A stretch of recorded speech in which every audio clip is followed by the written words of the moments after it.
जय जगन्नाथ मु सोनी आपको स्वागत करुच्ची Soni kitchen and blog channel को आशा करुच्ची जगन्नाथ कृपार आपण मैंने समस्ते भलरे थे जो था भलर था सुरक्षित था वीडियो को फास्ट टू लास्ट जाए देखुए जदि पसंद आसला गोटे लाइक करेंगे फ्रेंड सहित सेयार करेंगे और चैनल जब नुआ अच्छा चैनल गोटे सब्सक्राइब करने तो डे न चैनल स्टार्ट करवा आज टिप्स अच्छी आपंकर फेस को लेकिन बर्तमान चलचे विंटर सीजन शीत दिन स्किन बहुत ड्राए होता है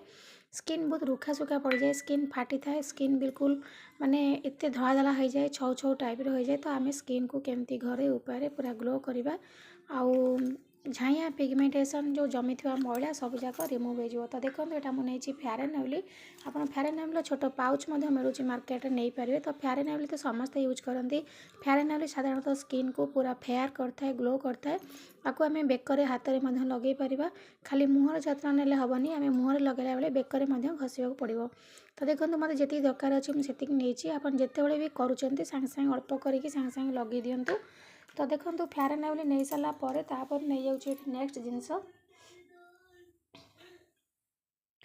मुझे कंचा क्षीर मतलब जी दरकार अच्छी फेयर एंड लवली गोलियापी जस्ट से नौ क्षीर आप चेष्टा करेंगे कंचा क्षीर नापी कहीं कंचा क्षीर जो प्रॉपर्टी थाए सीझा क्षीर न थाए तो सीझा क्षीर आम नवा स्किनटा बहुत माने ऑयली हो जो सीझी जाए क्षीरटा सरटा बाहरी जाए तो क्षीर कंचा क्षीरटा भल काम करता है तो स्किन को ग्लो करता है डेड स्किन रिमूव करता है मैला सब बाहर करता है कंचा क्षीर तो देखो बहुत सॉफ्ट कर ऑयली कर तो देखो ये मुझे नहीं कंचा क्षीर तापर नहीं जावा नेक्स्ट जिनस महू महू आप निश्चित भाव में ने कहीं महू आपंकर स्किन को जब ड्राए स्किन होता है तो स्किन को ऑयली कर बर्तमान तो विंटर सीजन शीत दिन चलती तो शीत दिन प्राय समस्त स्किन बहुत ड्राए होता है तो सुखा सुखा पड़ जाए बहुत माने छौ छौ टाइप धला धला हो जाए तो समस्त स्किन प्राय ड्राए ऑयली रुहेनी तो से महू आप निश्चित भाव में ने महू आप मुहर गोटे भल क्लींजर भाई कम कर सहित मुह को सॉफ्ट कर ऑयली रखिए ग्लो कर जदि आपन को लेंबू सुट करुच्ची ताले आपन महू बदल लेंबू नहीं पारे लेंबू जदि सुट करनी ताले लेंबू आप नेबेनी जदि लेंबू समस्त मुहर सुट करेनि क्या एलर्जी थाए क्या कुंडे हुए किसी रिबी रिबी बाहर पड़े व्रण टाइप तो लेंबू आप स्किप करने तो लेंबू बदल ये आप महू ने देखो ये मुझे फेयर एंड लवली सहित नहीं कंचा क्षीर एवं नहीं जावा महू तो महू नहीं सारापर आम तीन टा जाक जिनस को भल से मिसई नवा तो देखो ये महू नहीं गली एमती किसी जिनस नहीं जोटा कि आपंकर स्किन में खराब प्रभाव पड़ो कहीं फेयर एंड लवली आप सब घरे ही लगाती आप जानते स्किन पे बहुत भल तो ये कंचा क्षीर नहीं कंचा क्षीर भी स्किन पे बहुत भल स्किन को ग्लो कर मैला बाहर कर टैनिंग दूर कर आपंकर मुहर कौन खराब प्रभाव पकेबनी सहित नहीं महू हनी हनी आपंकर माने फेस रे पूरा क्लींजर भाई कम कर स्किन को ग्लो कर तो सब जाक जिनस बहुत भल भल जिनस निआई आप घरे आराम से पाइबे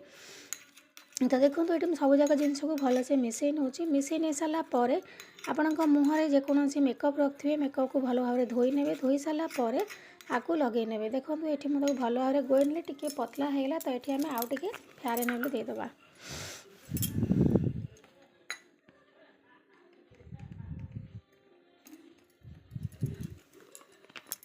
ये आप स्किन को पूरा इंस्टांट ग्लो कर झाइया पिगमेंटेशन जब पड़ जाए आपंकर स्किन ने सब जाक दूर करदेव तो बहुत बढ़िया रेमेडी आप जेको जगह को पार्टी फंक्शन को बाहर तो बाहर पूर्व एमती रेमेडी प्रस्तुत करके आप लगे पदा को किस समय पर बाहर देखिए आपंकर फेस केते ग्लो कर आपको बिल्कुल भी पार्लर जाकि मेकअप हाँ पड़ोनी तो देखो फेयर एंड लवली आप भल से मिसातु जदि चामच जब न हो आप हाथ साहाय्य मिसई पारे देखो ये मुझे भल से मिसई नहीं गली मिसई सारापर एवं आपंकर मुहर लगे हाथ में लगे पादे लगे पारे सहित बेकर लगे देखो ये मुझे हाथ में लगे देखे नौ आप भाव में आप मुहर लगातु मुँह को धोईदेवे प्रथम धोई सारापर आपको आप लगे लगे सारापर टी हल्का हल्का करके मसाज करनी मसाज कले कौन हम ना ब्लड सर्कुलेशन ठीक हे डेड स्किन रिमूव हो स्किन भीतर को भल से पशिव भल कम कर जब मसाज करते जेको जिनस मसाज कले ही बढ़िया कम कर तो देखो एमती मसाज करनी मसाज कर सारापर छाड़ी दिंतु अध घंटा घंटाटे आप राति आपको लगे शोपारे सका देखिए चेहरा आपंकर पूरा एते माने गोरा देखा आपंकर मुँह शाइनिंग कर कारण राति बेला आपंकर फेसटा पूरा रेस्ट नब तो राति बेला लगे शोले भल कम कर बेसी समय आपंक मुहर रही पार भलसे ऑब्जर्व करिवो आपणकर फेस रे। तो देखो ये मुझे भल भाव में मसाज करने गली मसाज कर सारा पर एबे मुझे अध घंटा छाड़ी दूसरी सुखा लगी सुखी सारापर आपन को धोईकी देखी नेबी देखिए आपड़ केते सुंदर भाव में ग्लो करिवो। तो देखो ये मुझे छाड़ी दूसरी अध घंटा आपको सुखा लगी सुखी सारापर आपन को धोईकी देखी नेबी आप जस्ट नख उषुम पानी में धोई पारे ना ठंडा पानी धोई नेबे। देखो अध घंटा पर मो हाथ को धोई नहीं आप भाव में आपंकर फेस को धोई नियंतु आप देखिपे गोटे केमी बहुत सुंदर भाव में चमक देखा केते सुंदर भाव में ग्लो देखा तो निश्चित भाव में आप रेमेडी ट्राए करूँ आपको आप डेली लगे पारे आपंकर फेस रे स्किन को पूरा जबरदस्त माने व्हाइटनिंग कर स्किन झाइया पिगमेंटेशन टैनिंग सब दूर कर कंचा क्षीर आपंकर स्किन रू सब प्रकार मैला बाहर कर सहित आपंकर स्किन पूरा स्मूथ सॉफ्ट ऑयली रहिबो। तो आशा करछि आज भिडियो आपको पसंद आसथिबो गोटे लाइक निश्चित भाव करूँ कारण आपणकर लाइक गोटे भल पाइबा मते नेक्स्ट वीडियो पे मोटिवेट करिवो खुशी लगे मते जहाँ गोटे लाइक मिलूँ